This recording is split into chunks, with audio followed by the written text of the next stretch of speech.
So one of the big areas that I think couples struggle with, and you tell me if I'm wrong, it's trust, right? Yeah, that's huge. So, as in relation to our marriage and our journey, Right. what was the journey of trust like?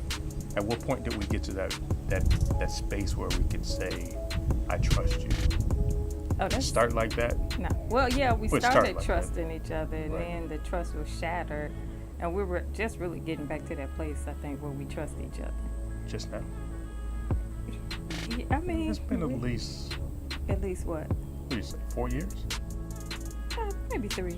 3 years? Okay. 2.5, 3 years. So we obviously know, some of the things that broke that trust, Right. but what were some of the things that helped us, you in particular, what were some of the things that helped you gain that back? To regain the trust in Trust. you. Yeah. And I think it's just over time seeing because you have to remember, like, we were up and down a lot. Like, there were minutes where I would like feel like I could trust you again, and then it was shattered again, and then so when we completely sort of abolished all of those things, I was like gun shy. Like, I wanted to trust you, and you were at the place where, I'm not doing anything. You can trust me. And the trust is a personal journey. So it took me a minute to like get to the place where, okay, maybe I can trust you again, or whatever. So it was like incremental. And I can honestly say, I guess over the past like 2.5, 3 years, it's starting to, it's built back up. But it was like down to like zero, negative, like non-existent. So let me really let me ask There you was this. no trust. Let me ask you this. So trust is a very important thing in marriage. Right. Once it gets down to zero, you have like it's negative. completely depleted. Right. How is it possible to gain 100% trust ever?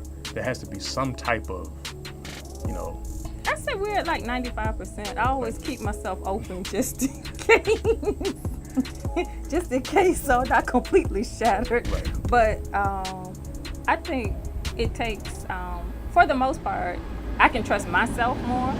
And so I just feel that it's a personal journey. And so with me being able to trust myself and start to walk in more integrity, I have to extend the same courtesy to you. And so that's where, I guess the building the trust up is very important, and understanding that it's a two-way street. Yeah. So Yeah, I think that's key right there, because when you lose the trust, the other person may actually change their actions, but it's then something inside of you that you have to trigger to actually to toggle that trusthood. Is that a word? that's not a. You've been picking up words on these videos. Trusthood. Okay. There has to be something that toggles that back to on. Right. Where you're able to trust without having those thoughts or those feelings that something is always going on, something is always happening. Right. And so what about you? So what did it take to build trust back up and to get to that place? Honestly, I think it was, deep inside there was a change of perspective, for me, that I had to understand for me that the trust started within me. So I was always looking outside of me to get that trust, and I think I had to realize that it had to start inside me. It had to start inside of here, Right. For it to actually kick into gear. So that was the biggest thing. Okay. All right. So our marriage tip for those who are watching and want to know more about building trust, we would say, first of all, that it starts within. That you have to understand what trust is for you. Yeah, you have to forgive the person first, which is another whole topic. That's a whole nother topic. But yeah. you have to bring in some type of forgiveness where you can actually forgive that person and set yourself up to begin to start that process of trust. Right. So trusting yourself first so that you can then extend that trust to the other person. And it takes time. It takes time. You're not going to go from 0 to 60 overnight.